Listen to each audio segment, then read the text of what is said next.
Stop whatever you are doing right now, because what you are about to hear is the kind of story that people say cannot be real, except every single part of it is. It is the story of a young woman who went to work one ordinary Thursday night and had her entire world cracked open by one moment of cruelty that 40 people witnessed and not one person stopped. It is the story of a corrupt police officer who had been doing whatever he wanted for years because nobody had ever made him pay for it. And it is the story of one quiet man sitting in the corner of a restaurant who watched something happen that he refused to let stand, who picked up his phone, made one call, and changed everything. By the time this story ends, a corrupt officer who thought he was untouchable will be behind bars. A system of corruption that reached all the way to City Hall will have collapsed. And the woman he tried to destroy will be standing in a hospital ward wearing a badge with her name on it, saving lives. But before we get there, you need to understand how it started. You need to feel the weight of that Thursday night, the noise, the heat, the exhaustion, and the moment everything stopped. Stay with me. You will want to see how this ends. Before we go into this story, drop your location in the comments right now. Where in the world are you watching from? I want to see how far this story has traveled. And if you are not subscribed to this channel yet, please do that right now. Hit the subscribe button and turn on your notifications because we tell stories here that you will not want to miss. Now let's get into it. My name is Amara. I was 27 years old when this happened. I was a waitress at a downtown restaurant called The Crown, working double shifts and saving every single dollar I could toward my nursing school application. I was not someone with connections or power or anyone standing in my corner. I was just a girl who believed that if she worked hard enough and stayed disciplined enough, she could build the life she wanted. I had been on my feet for 9 hours by the time the Thursday night rush hit its peak. My coworker Dana had called in sick, which meant I was covering her tables on top of my own section, carrying full trays back and forth across a packed dining room while the kitchen shouted orders and the bar ran low on everything at once. I was tired before I started. But tired was normal for me. Tired was just part of the plan. Officer Dale Grayson had been at table 9 for almost 2 hours.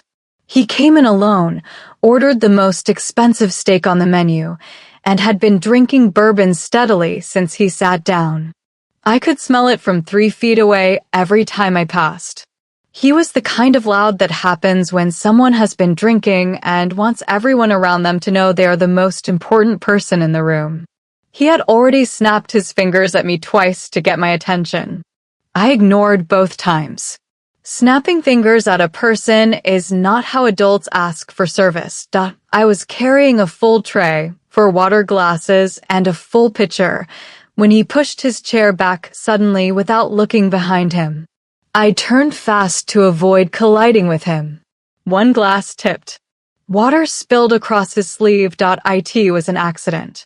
Any person with functioning eyes could see it was an accident. I opened my mouth to apologize. I never got the chance. His hand moved faster than I could track. I did not see it coming. The sound arrived before the pain did, a sharp, ugly crack that cut through the restaurant like something had broken. Everything stopped. The kitchen noise, the music, the overlapping conversations. 40 people froze mid-motion. The water pitcher slipped from my hand and shattered across the floor. My face was burning. My ears were ringing so loudly I could barely process what was happening around me. I tasted something warm and metallic where my teeth had cut the inside of my cheek. My eyes blurred, not from crying, I refused to cry, but from the sheer shock of what had just happened to my body. Dale Grayson straightened up slowly. He adjusted his badge with one hand. He looked at me the way someone looks at a fly they have swatted off their arm, briefly, without concern, and said, low and deliberate, "Watch where you are going, girl. Next time it won't be a warning." Then he sat back down, picked up his glass, took a sip. 40 people were watching. Not one of them moved. My manager Greg was standing behind the host's stand with a clear line of sight to everything that had just happened. He did not take a single step. I stood in the middle of the restaurant floor with broken glass at my feet and a burning face and the slow, horrible understanding that I was completely alone in a room full of people, except I was not. Not entirely. I in the far corner of the restaurant. A man I had never seen before was sitting completely still. He had not looked away. He had not flinched. He was watching Dale Grayson with eyes so quiet and so steady that they made the rest of the room feel chaotic by comparison. He was Korean, well-dressed, with a titanium watch that caught the light when he slowly reached into his jacket pocket, pulled out his phone, and made one call. I did not know who he was. I did not know what that call meant. I just stood there, hand pressed to my face, trying to hold myself together. That was the moment my life changed. I just did not know it yet. After Grayson finally left, without paying his full bill, I noticed the restaurant went back to normal like a switch had been flipped. Music came back on. Conversations restarted. Greg came over and handed me a mop for the broken pitcher without saying one word about what had just happened to my face. I was still shaking when the man from the corner table approached me quietly. Up close, he was younger than I expected, maybe late 30s, with sharp features and dark eyes that held a stillness most people never have. His suit was the kind that does not have a visible price tag because the price is too embarrassing to display. He did not introduce himself immediately. He just looked at my cheek for a brief moment with an expression I could not read, then reached into his breast pocket and produced a plain white card. He folded it once and pressed it gently into my hand. "If he comes back," he said, "call that number. My name is Ray. No last name. No explanation." He turned and walked toward the exit without looking back. My coworker Dana, who had apparently made a miraculous recovery from her sickness the moment her shift ended and returned to collect her tips, grabbed my arm the second the door closed behind him.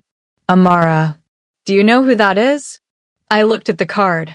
"Just a handwritten number in black ink." He said Ray. "Ray Shin," she whispered, pulling me toward the back corridor. "His family has been in this city for 30 years. He owns legitimate businesses all over: restaurants, real estate, import companies. But Amara, everyone knows there is another side to what he runs. My cousin works at one of his places in Koreatown.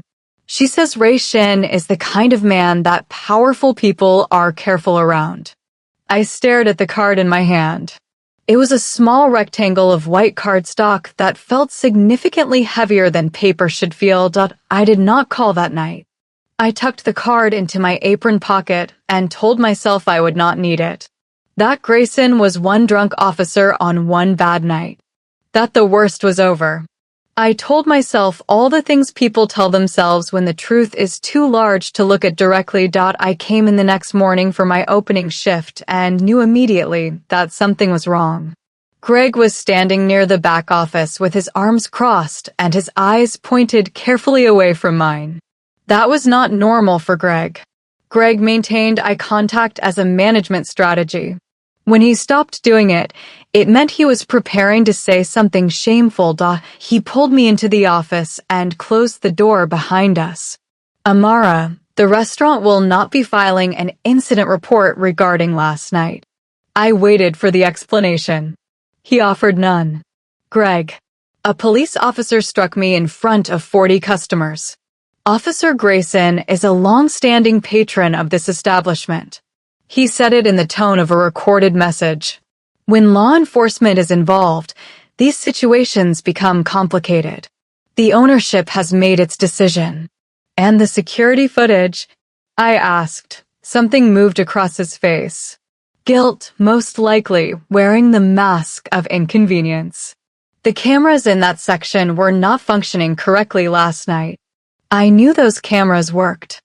I had watched them being tested by the installation technician 3 months earlier. I looked at Greg for a long moment. He looked at the wall. I walked to my car after the meeting and found a parking ticket under my wiper blade. My shift had started at 7 that morning. The ticket was timestamped 6:45 before I had even arrived. The listed violation was expired registration. My registration had been current for 6 weeks. I sat in my car holding that ticket and understood what was already happening. Grayson had not hit me and moved on. He had made calls before my cheek had finished swelling. The cover-up was already running. I reached into my bag and found my apron from the night before. In the pocket was the white card, slightly creased. I smoothed it out against my knee. I put it inside my wallet, directly behind my ID, where I would see it every single time I opened it. I was woken up from a restless sleep at midnight by my phone. Notifications were arriving so fast the screen barely went dark between them. A customer at table 12 had filmed the entire incident and posted it anonymously with a caption that said only, "This happened tonight." The man who did this was in uniform. By the time I sat up and checked, the video had 200,000 views. By the time the sun rose, it had crossed 2 million. I watched the video sitting on the edge of my bed in the dark, and seeing it from the outside was a different category of pain entirely. I had felt the slap. But watching how little he paused, how he adjusted his badge afterward like he had done something routine, broke something open in me that the slap itself had not. My phone held messages from strangers expressing outrage. A journalist requesting comment, 2 civil rights organizations asking for calls, and 4 calls from blocked numbers that rang twice and disconnected. No voicemail the first 3 times. The 4th time a voice flat and measured said, "Drop this. You don't want this kind of attention." I played that message 3 times. My hands were not steady. I opened my contacts. I had saved Ray's number the night before under the single letter R. I found it. I stared at it for 5 full minutes. Then I put my phone face down on the mattress, lay back, and stared at the ceiling until the light came through the curtains. I was not ready yet, but something in me was building toward ready, and I could feel it. Officer Grayson appeared on the local evening news 2 days after the video went viral. He sat beside his union representative with his hands folded and his expression arranged carefully into something designed to look like remorse. He had clearly rehearsed his words. He delivered them slowly, with deliberate pauses. "I was having an extremely difficult night," he said to the camera. "I want to sincerely apologize to the young woman involved. I have already reached out to her privately to express my regret." He had not. Not once. No call, no message, nothing. The union released a written statement calling the video incomplete and lacking critical context. Social media did what social media always does. It split violently down the middle. One half was furious on my behalf. The other half called me a liar, an opportunist, someone performing victimhood for attention. My face was attached to words I had never said, arguments I had never made, a character that bore no resemblance to who I actually was. I could manage the noise. What I could not manage came 3 days later.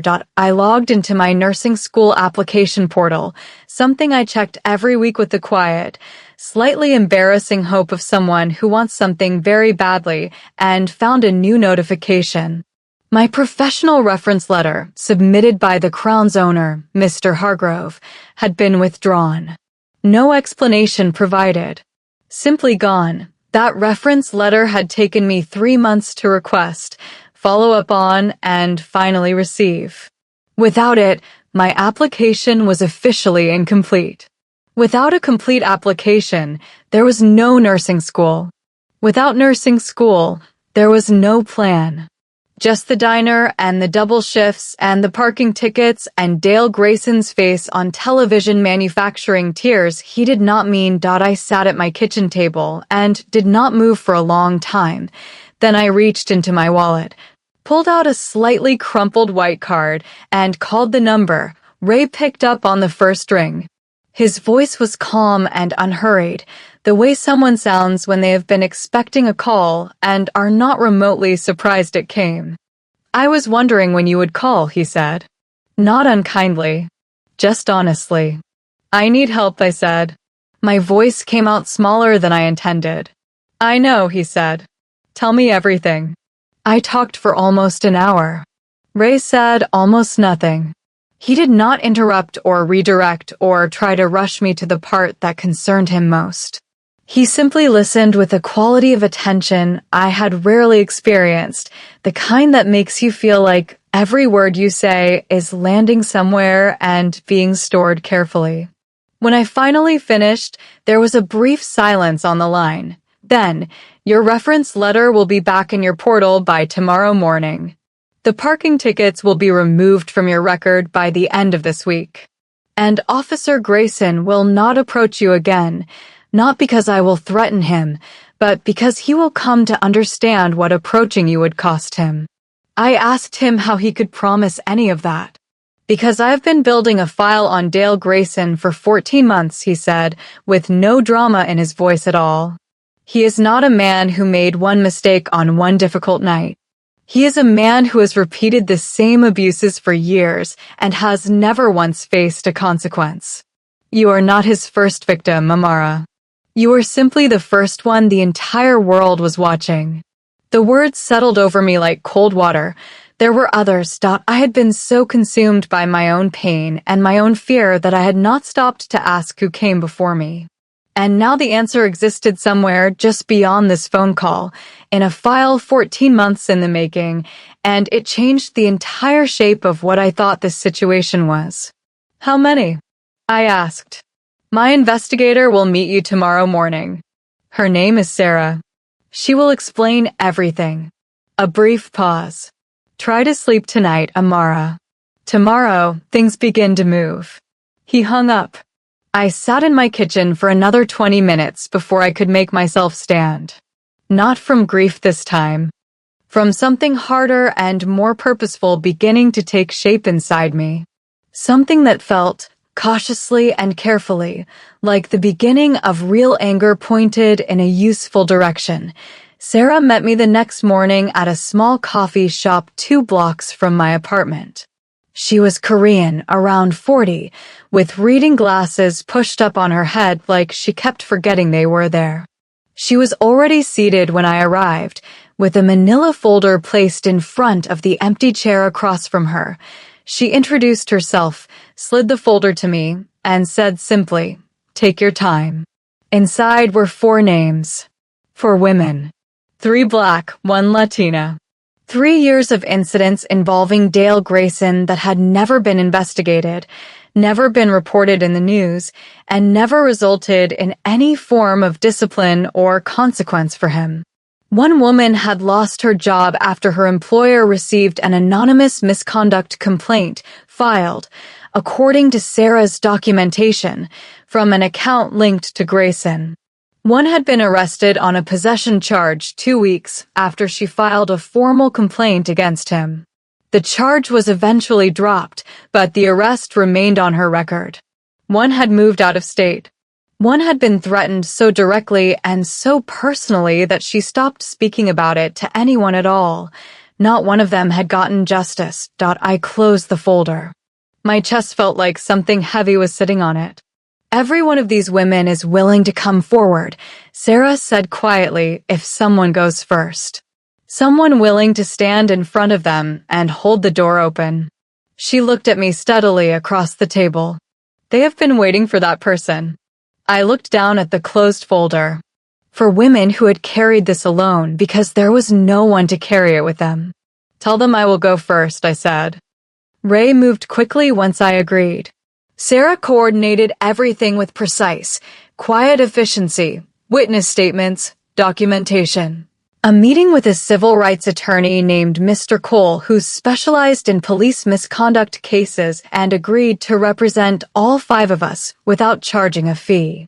By the end of the first week, we had a legal strategy, a coordinated timeline, and a clear plan for how to move forward. Then, within 48 hours of our first group coordination meeting, everything nearly fell apart.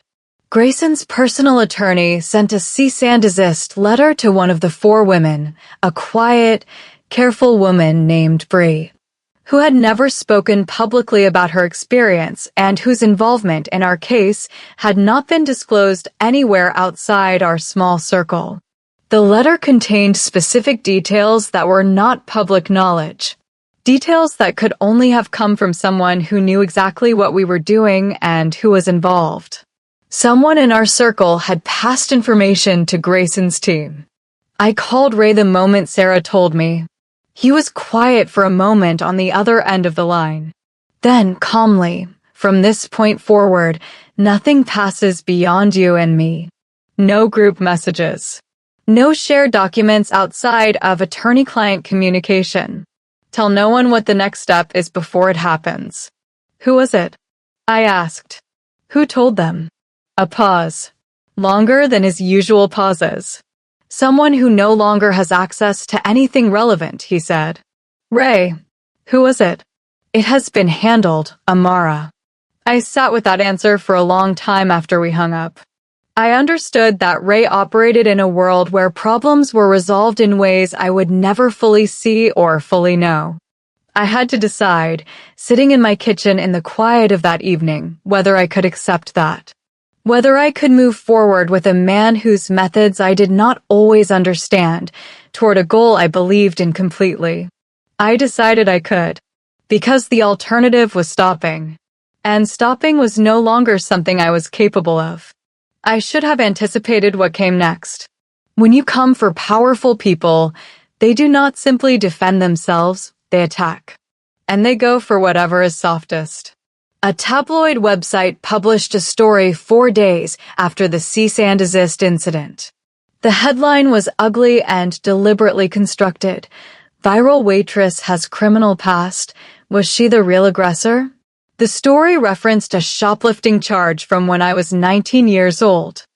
I had stolen baby formula for my younger sister during a week my mother could not make rent after losing her second job in 3 months. The charge had been expunged and sealed. It was legally inaccessible to anyone without a specific court order.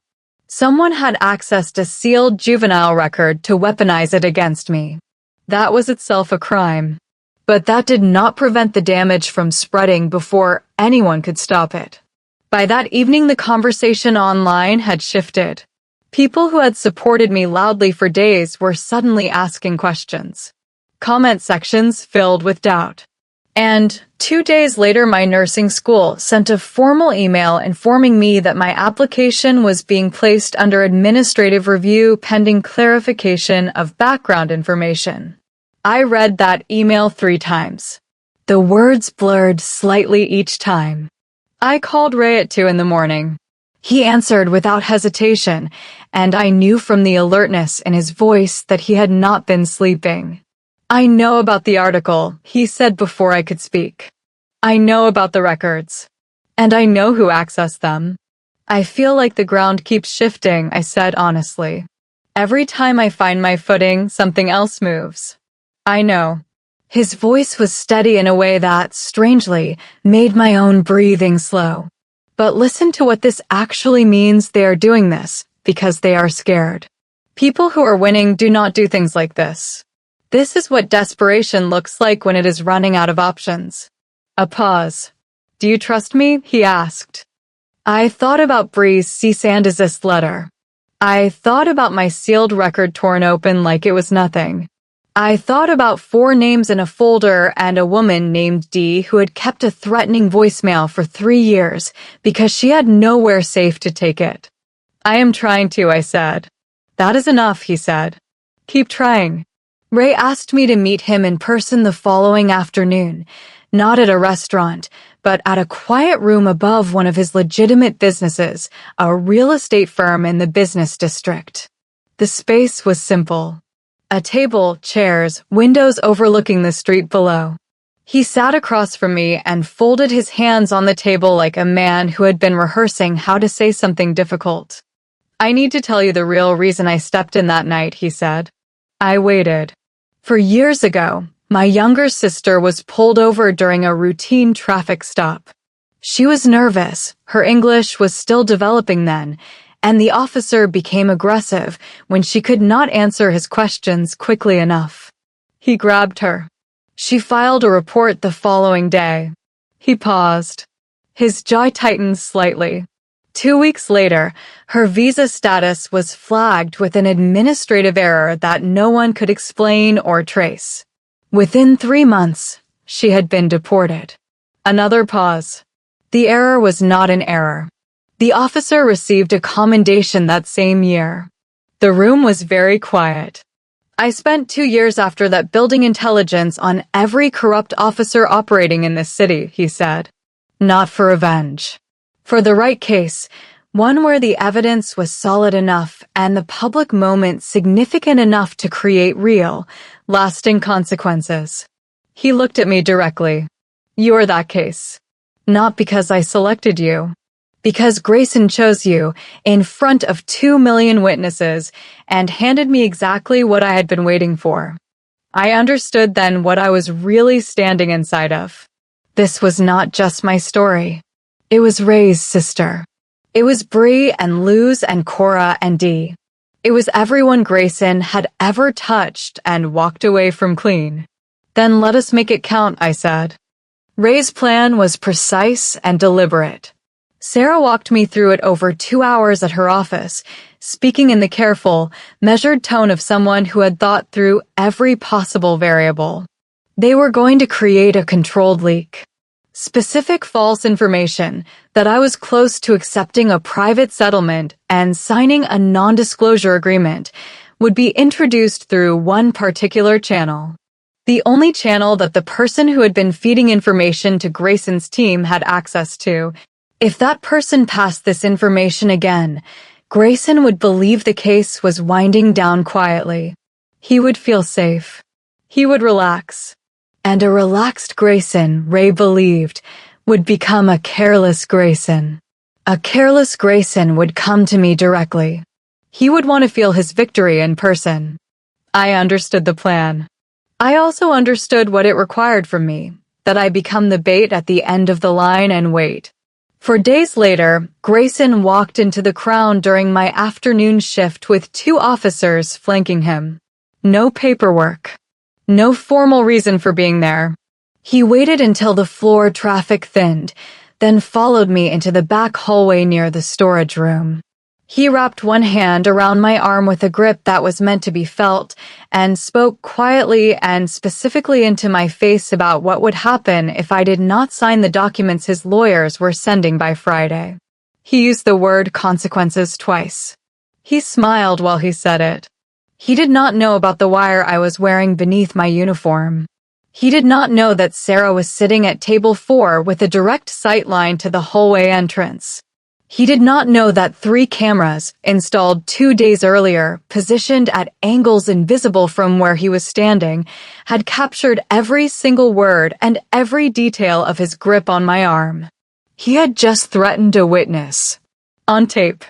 In a restaurant full of potential witnesses to his presence.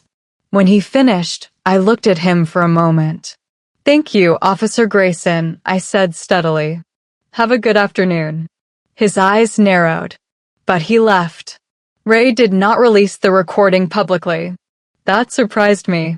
Instead, Sarah relayed that he had arranged a private meeting with the Crown's owner, Mr. Hargrove, the man who had withdrawn my reference letter, confirmed the deletion of the security footage, and allowed the cover-up to run smoothly from the very first morning. I was not in that meeting. I heard about it afterward from Sarah. Ray placed a single USB drive on the conference table in front of Hargrove. He explained that the drive contained the hallway recording, documentation of the deleted security footage, and records of the reference letter withdrawal, and that identical copies existed in 3 other locations, one with a federal investigator, one with a journalist at a national newspaper, and one in a location that even Ray himself had no ability to retrieve or destroy.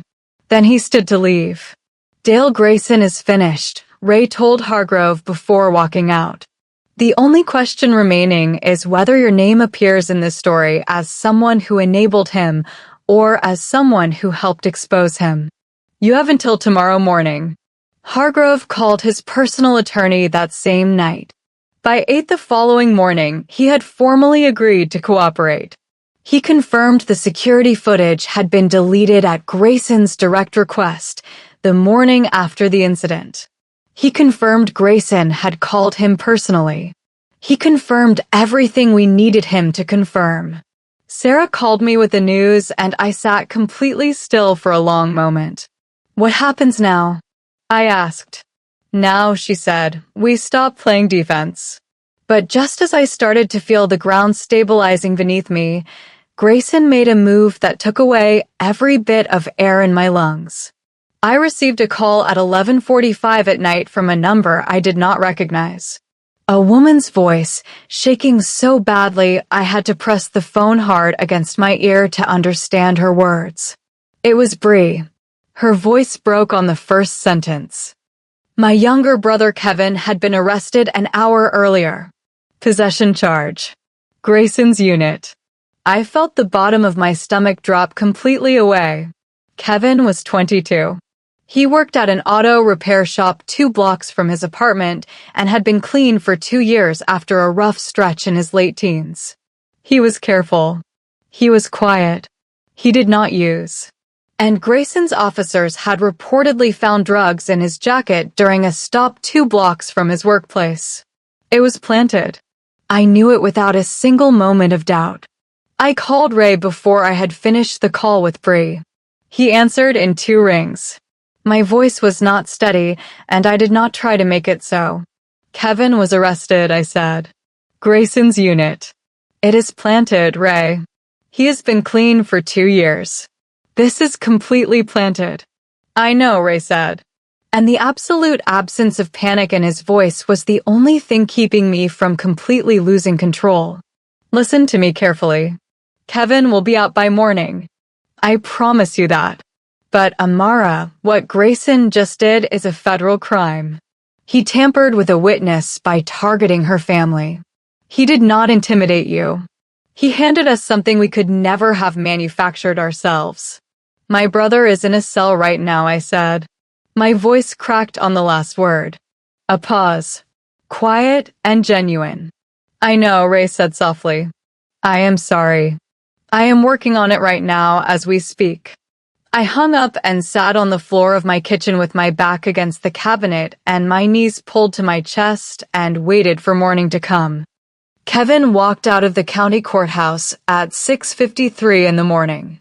I had been sitting on the bench outside the main door since 5:45, watching the sky get lighter. When the doors opened and I saw him, I crossed the distance between us in 4 steps and held on without saying anything for a long time. Ray had connected us overnight with a federal attorney named Ms. Park, sharp and fast-moving, who had filed an emergency motion citing direct contradictions between the arresting officer's written report and surveillance footage from a camera mounted on the exterior of the auto shop across the street from where Kevin had been stopped. The footage showed the entire stop in full view. No contraband was visible until the arresting officer's hands went into Kevin's jacket, and those hands had been out of frame for 11 seconds in a pattern that was not accidental. The arresting officer, a younger man named Briggs who had only been assigned to Grayson's unit for 8 months, was confronted with the footage at 6 that morning. He agreed to cooperate within 20 minutes of seeing it. What Briggs told the federal investigator went significantly further than Kevin's arrest. He described, in documented detail, a system Grayson had been operating for nearly 3 years, businesses in predominantly Black and immigrant neighborhoods paying monthly fees to avoid targeted harassment, fabricated code violations, and coordinated arrests. A protection racket with a clear structure and a consistent method. Briggs had photographed pages from a physical ledger on his personal phone because he was frightened and did not know where else to put the information. Sarah called me that afternoon to walk me through what had been disclosed. I sat on a park bench outside the courthouse in the weak afternoon sun and listened to her quiet, careful voice and let the full size of it settle over me. This was not one corrupt officer who had a problem with his temper. This was a constructed machine with moving parts, built over years, that had been running smoothly precisely because it had never been seriously examined. And we had just located the component that made it function. 2 weeks after Kevin's release, Ray arranged a private meeting. A back room at one of his restaurants, closed to the public for the evening, no staff present except Sarah. 5 chairs in a loose arrangement. All 4 women came. I had read their names in a folder. I had carried their individual stories for weeks. But sitting across from them in person was an entirely different experience from knowing their names on paper. There was Bree, watchful and precise. Luz, who had driven 6 hours from out of state and had been back in the city for less than a day. Cora, who held her cup of tea with both hands and barely spoke for the first hour, but never looked away from whoever was talking. And Dee, who had been falsely arrested after her complaint and who still kept the court paperwork folded in her bag because she carried it everywhere, so she never forgot what had been done to her. We talked for 3 hours. All of us. Not strategically, not for the case, just talked. And by the end, the room held something that had not existed at the beginning of the evening. A current running between 5 strangers who were no longer strangers at all. They all agreed to testify. Then Dee reached into her bag. Not for the court paperwork this time. She pulled out her phone, navigated through her voicemail with practiced fingers, the way you navigate to something you have visited many times, and pressed play. The recording was 18 seconds long. A voice came through the speaker that was flat, authoritative, and completely identifiable. Grayson's lieutenant, a man named Voss. The message was 3 years old. It said, "You need to go quiet on this. For your kid's sake." A direct, recorded threat. Kept for 3 years by a woman who had been too frightened to use it alone and too careful to destroy it. When the audio ended, the room held its silence for a full 10 seconds. Then I said, "We are using all of it." Nobody disagreed. 12 days before trial was scheduled to begin, Ray was called in for questioning by federal investigators. Someone, almost certainly connected to whatever remained of Grayson's network of allies, had filed a complaint alleging that some of the evidence gathered had been obtained through illegal means. Sarah told me before Ray did. I did not let my face do what it wanted to do. Ray returned from the federal building 4 hours later and called me from the parking lot. Everything I provided them was obtained legally, he said. Every document, every recording, every piece of evidence has a clean chain of custody and can be fully accounted for. The complaint falls apart under about 20 minutes of review. I released a breath. But here is the interesting part, he continued, and I heard something in his voice, not quite amusement, but adjacent to it. The investigator assigned to examine my case has been building a RICO case against Voss, Grayson's lieutenant, for nearly 2 years. He has been waiting for sufficient evidence to go federal. A pause. We apparently just provided it. I was quiet for a moment. So they tried to use a federal investigation to stop us, I said slowly, and instead accidentally gave us federal backup. People make significant mistakes when they are panicking, Ray said. I have been counting on that from the beginning. I sat with that for a moment. Then something small and genuine broke through the weeks of tension, and I laughed, a real one, brief and slightly disbelieving. You are a very unusual person, Ray Shin, I said. So I have been told, he said. Get some sleep. Tomorrow we prepare for trial. Voss broke 4 days before the trial was scheduled to begin. His attorney contacted the federal prosecutor's office and requested an urgent meeting. By that evening, Voss had entered a full cooperation agreement in exchange for a reduced sentencing recommendation. He provided payment records for the protection racket covering 31 months of operation. He named 17 businesses that had paid into the system. He provided internal communication logs showing exactly which complaints against Grayson had been formally flagged and then quietly buried, along with documentation of who had done the burying at each stage. And then he gave the prosecutors something nobody in our circle had anticipated. Grayson had made recordings of his own. Private conversations with 2 sitting city council members who had been made fully aware of the protection racket's existence and had accepted direct payments to ensure that internal affairs investigations were closed without conclusions. Both members were named. Specific dates and payment amounts were on record. Sarah called me when she heard. Even through the phone, I could tell she was selecting her words with unusual care. The scope of what we are dealing with, she said, has expanded significantly beyond a single officer. How significantly? I asked. 2 sitting council members are expected to face federal indictment alongside Grayson. I sat down slowly in my kitchen chair.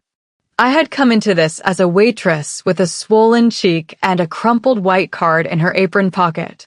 And somewhere between that Thursday night and this phone call, I had become, without entirely intending to, the person who pulled a thread that unraveled something far larger than one bad officer on one bad night. Are you all right? Sarah asked. Ask me when it is over, I said. The night before the trial started, Grayson's public relations team released a story simultaneously to 3 media outlets. The story claimed that the entire case had been orchestrated by Ray as a personal vendetta against Grayson, that I was not a victim, but a willing instrument, compensated and directed by a criminal organization to destroy a law enforcement officer who had previously investigated a business connected to Ray's holdings. It was fabricated. Every element of it. But fabricated things travel faster than corrections, and this one landed with force. By midnight, doubt had returned to corners of the internet that had been firmly in my corner for months. A legal commentator spent 11 minutes on a cable news program discussing why my credibility was now, in her words, complicated. Someone sent the article to my mother's church group. She called me in tears. I called Ray. He answered before the second ring. I know, he said. People are going to walk into that courtroom tomorrow thinking I am someone's instrument, I said. That none of this was real. A brief pause. Then, come outside. I looked through my window. His car was at the curb. I had not heard him arrive.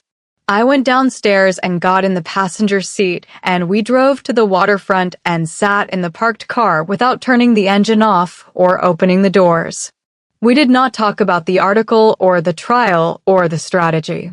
We talked about his sister, what she had been like before everything happened, how she still called him every Sunday morning from overseas, how she had recently started a small business and was doing well. We talked about my father, who died when I was 23 and never got to know that I had been accepted to nursing school. We talked about what it costs to care about something as much as we both cared about this. When he drove me back, I felt something that had been compressed for weeks finally loosen slightly in my chest. Not relief, not yet, but readiness. The kind that comes from remembering why you started. I took the stand on the first morning of trial. Grayson's defense attorney, a man named Mr. Hale, was experienced, precise, and deliberate.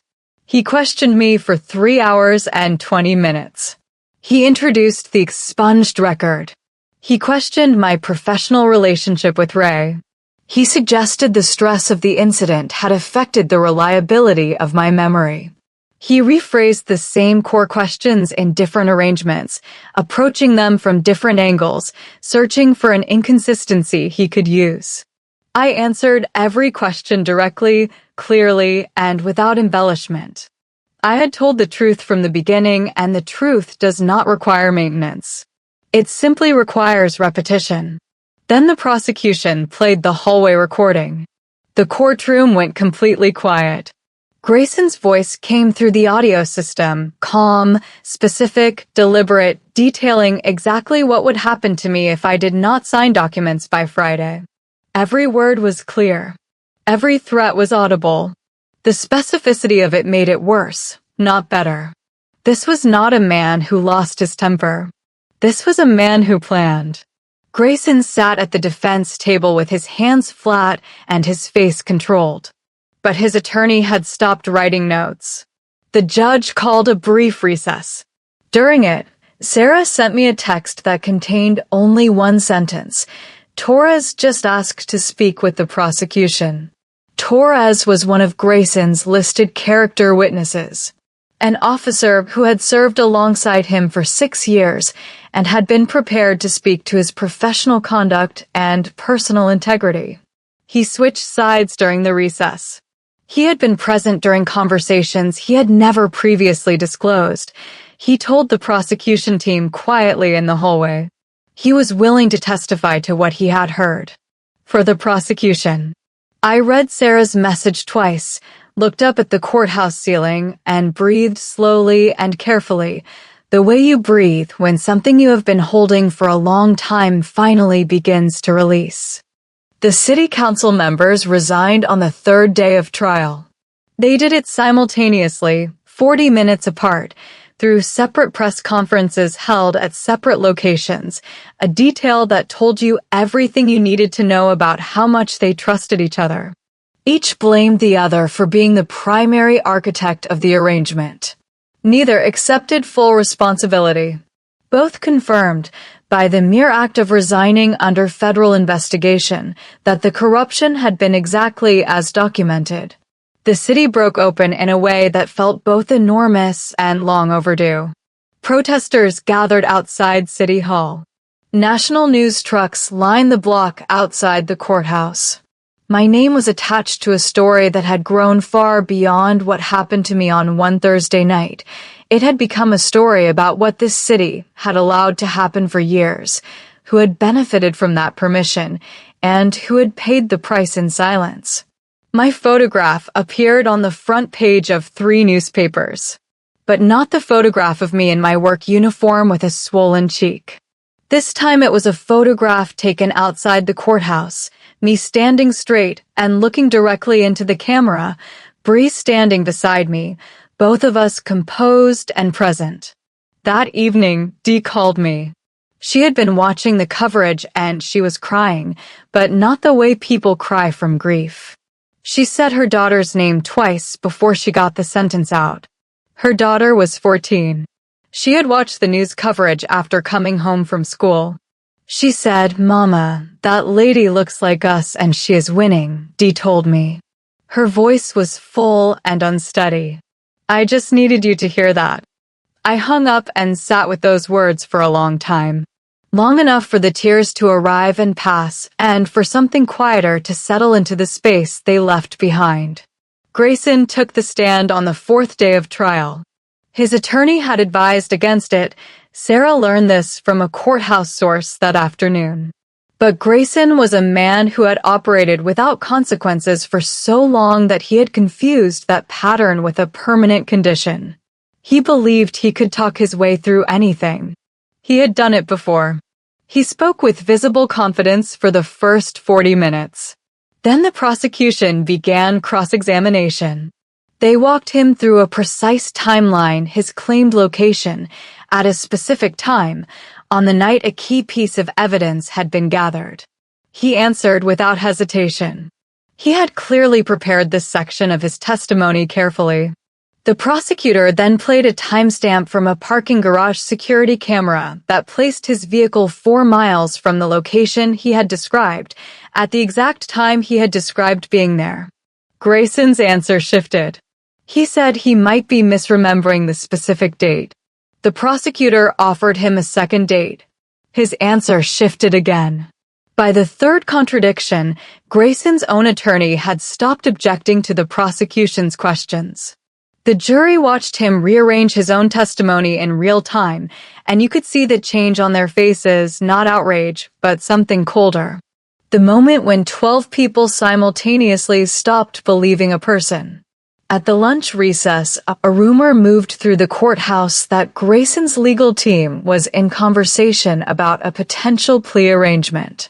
Ray sent me one message through Sarah for words, "Do not accept it." I told Mr. Cole that I would not support any plea agreement. The trial continued. 3 months after the verdict, which I will come to in a moment, Ray made a series of decisions that I heard about gradually from Sarah in careful pieces. He funded a legal aid clinic 3 blocks from the neighborhood where I grew up. The clinic provided free legal representation to residents facing police misconduct, wrongful eviction, and immigration complications. He hired Sarah to direct an investigative division within the clinic, focused specifically on law enforcement accountability. And he reached out voluntarily to a federal task force reviewing certain aspects of his own business history, negotiating a structured agreement that transitioned all remaining holdings into fully legitimate enterprises over an 18-month period. When Sarah told me about the last part, I called Ray immediately. "You are going legitimate," I said. "Completely." "Yes," he said simply. "Why now? After everything you have built." A pause that held something genuine in it. "Because I want a different life," he said. "The old way served a purpose when there was no other available path. There are other paths now. I would like to take one." A brief pause. "I would like to take one with better company." We had dinner that evening at a small restaurant that had no connection to either of our lives. No strategy, no case updates, no next steps. Just food and conversation that moved freely from subject to subject without agenda. Books we had read. Music we grew up with. The specific way Oakland looked from the hills on a clear night. When we said goodnight on the sidewalk outside, Ray looked at me in the particular way he sometimes did, the way that communicated something he had not yet said out loud. "Thank you," I said. "For all of it. For every piece of it. Thank you," he said, "for going first." In the weeks leading up to the sentencing, I received something that stopped me completely still for 10 full minutes. An acceptance letter from my nursing school. Full scholarship, funded by an anonymous donor, starting the following fall semester. I called Ray. "The scholarship," I said when he answered. A brief silence. "I may have established a small fund," he said carefully. "You did that without asking me. I had a reasonable certainty you would object if consulted in advance." I did not know whether to laugh or to express my frustration clearly. I did both in that order, and Ray said nothing through all of it except, near the end, very quietly, "You deserve to get there, Amara." I just removed one obstacle. The jury was out for 4 hours and 11 minutes. I sat in the courthouse hallway for all of it. Mr. Cole was on my left. Sarah was on my right. I could not eat. I could not hold a sustained conversation. I answered questions with single words and stared at the floor between my feet and tried to control my breathing. Ray was not inside the courthouse. We had agreed early on that his presence in the building during the trial would shift the media's focus in ways that would not serve the case. But he texted me every 40 minutes throughout the deliberation period. Not about the trial. Not about strategy or odds or what the timing of the jury's return might indicate. He texted about ordinary things. Whether I had eaten. Whether the vending machine coffee on the second floor was better than the one on the first floor. Whether I had remembered to bring the jacket I always forgot. It helped more than it had any right to. When the bailiff appeared in the hallway doorway, my legs went uncertain beneath me. Sarah put one hand briefly on my arm. I stood, straightened, and walked back into the courtroom. I sat down. I folded my hands in my lap. I looked straight ahead. The jury filed in. The foreperson stood. Guilty. Guilty. Guilty. 11 counts in total. Each one read clearly into the record of a silent courtroom. I watched Grayson's face when the final count was delivered. It did something complicated and revealing. It was not the face of a man who was shocked. It was the face of a man who had spent 12 years believing that certain rules simply did not apply to him, and who was encountering, for the first time in his life, the concrete evidence that they did. He did not know what to be without that protection surrounding him. As they prepared to take him into custody, he passed within a few feet of where I was sitting. He did not look at me. Not once. I watched him go with dry eyes and hands that were completely still. Outside the courthouse, with cameras and reporters and a crowd that spilled down the steps and onto the sidewalk below, I stood at the top and spoke for 3 minutes. I did not speak about victory. I did not mention Grayson's name once. I spoke about Bree and Luz and Cora and Dee. I said each of their names slowly, with a full pause between each one, and let every name land before I moved to the next. When I finished, the crowd was completely silent. Then it was not. The sentencing came 6 weeks later. Grayson received 12 years. His Lieutenant Voss, through his cooperation agreement, received a reduced term of 5 years with specific conditions. The 2 council members received sentences of 4 and 6 years, respectively, on federal corruption charges. Each of them made statements expressing regret that sounded precisely as hollow as they were. 12 years. Not enough. I thought that clearly and without apology. Not enough for what he had done to 5 women over 3 years. Not enough for Kevin's arrest. Not enough for the businesses he had extorted or the complaints he had buried or the people who had moved away or gone quiet because there was no other option available to them. Not enough. But more than any officer like him had faced in this city in recent memory. And real. Undeniable. Documented in a federal court record that would not be erased. After the sentencing, Sarah drove me home, and we sat in the parked car outside my building for a while without getting out. The radio was off. The street was quiet.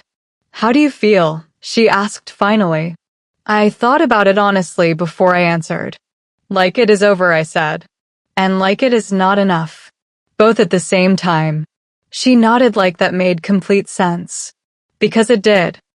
That evening, I received a text from each of the 4 women. Bree sent 3 words. "We did it." Luz sent a photograph of herself and her daughter standing in front of their home, both of them smiling. Cora sent a voice note that was mostly crying, with a few words in between that I could not fully make out but understood completely. And Dee sent a video of her 14-year-old daughter reading a book at the kitchen table, unaware she was being filmed, just living an ordinary evening at home. "She doesn't know I sent this," Dee wrote beneath it. "But this is what winning looks like. Normal Tuesday nights." Her not being afraid.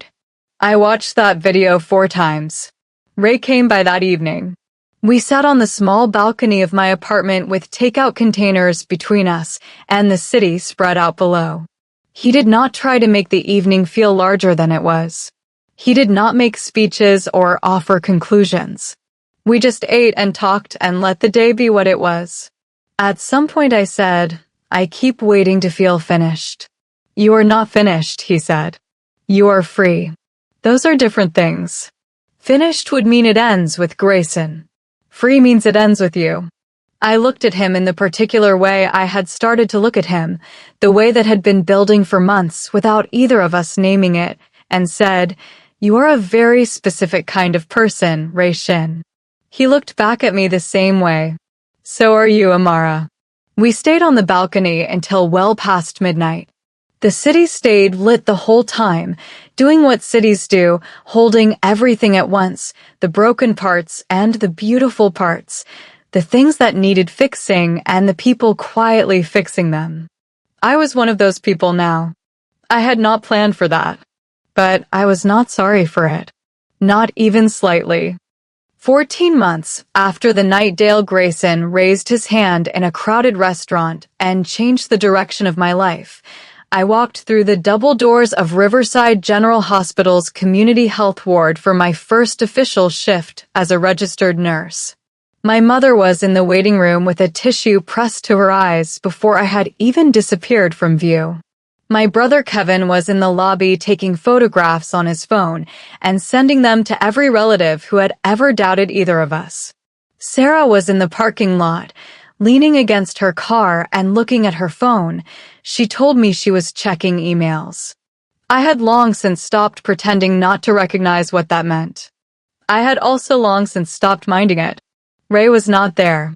He was across the city, in a meeting with planning officials about the community center being built in the neighborhood where the protection racket had operated for nearly 3 years. The building was going up on a lot that had previously housed one of the businesses that had paid into Grayson's system, a detail that I thought about every time I passed the construction site.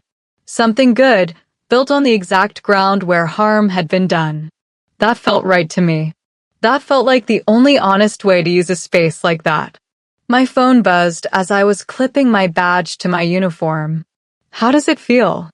I looked around the ward for a moment. At the patients in the waiting area, some of them having traveled long distances to be here because the options in their own neighborhoods had closed or never existed. At the nurses moving between stations with quiet efficiency. At the children in the pediatric section, at the elderly patients, at the people who came to this ward because they had been failed by every other system, and this was what remained. I typed back, like I am exactly where I was always supposed to be. His reply arrived in under a minute, I know. I always did. In the weeks that followed, I found a rhythm. The work was hard, the kind of hard that lives in your feet and your lower back and the particular muscles behind your eyes after a long shift. But it was also the kind of hard that makes sense. The kind that has a clear shape and a clear purpose and leaves you tired in a way that feels earned rather than depleted. I thought about Grayson less and less as the weeks passed. Not because I had forgiven him. I had not, and I did not feel any pressure to perform forgiveness for the comfort of people who had not been in that restaurant. But because he occupied less and less of the space inside my daily life. He was in a federal correctional facility, 16 months into a 12-year sentence. He had no scheduled visitors. His appeals had been reviewed and denied. His name, when it appeared anywhere, appeared alongside words like disgraced and convicted. And I was a nurse. I was building something. I was becoming someone. Ray and I had dinner twice a week, in the easy way that people who have been through something significant together develop, a shorthand, a comfort, a mutual understanding of what the other person needs without having to explain it at length. Neither of us rushed anything. We had both learned, the hard way, that rushing important things tends to break them.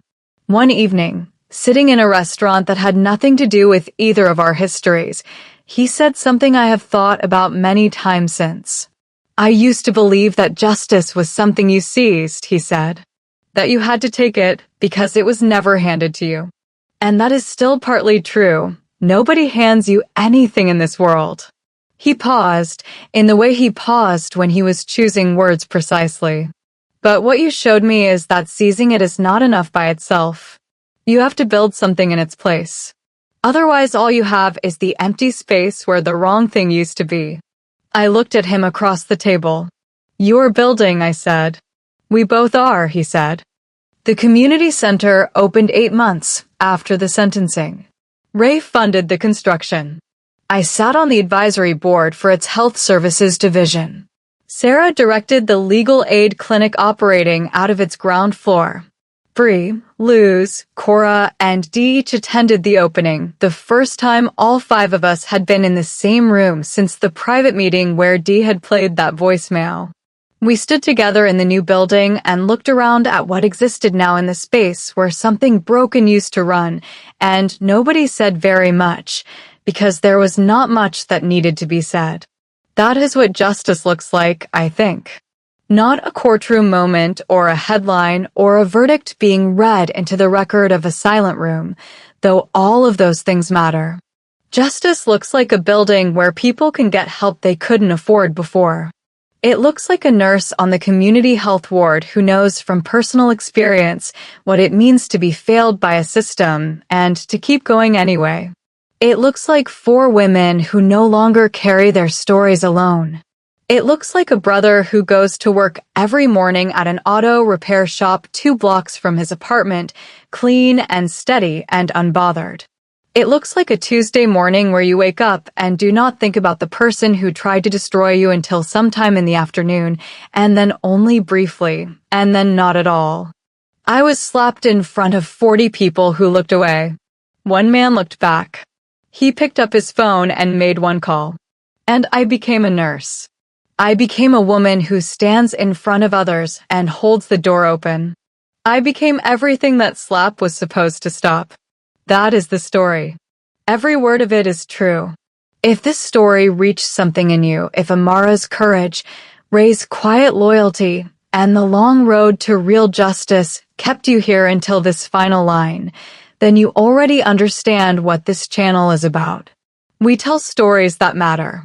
Stories about people who were counted out and refused to stay down. Stories that make you feel something true and remind you that fighting back, even when it is costly and slow and uncertain, is always worth it. Before you go, I want to know one thing. Where in the world are you watching this from? Drop your city, your country, your location in the comments right now. I want to see how far this story has traveled. And if you are not yet part of this community, subscribe right now, hit that button, and turn on your notifications, because we have more stories like this one waiting for you, and every single one of them will stay with you long after it ends. Share this story with someone who needs to hear it today. You never know who is carrying something heavy and just needs to be reminded that it is possible to come out the other side. We will see you in the next one.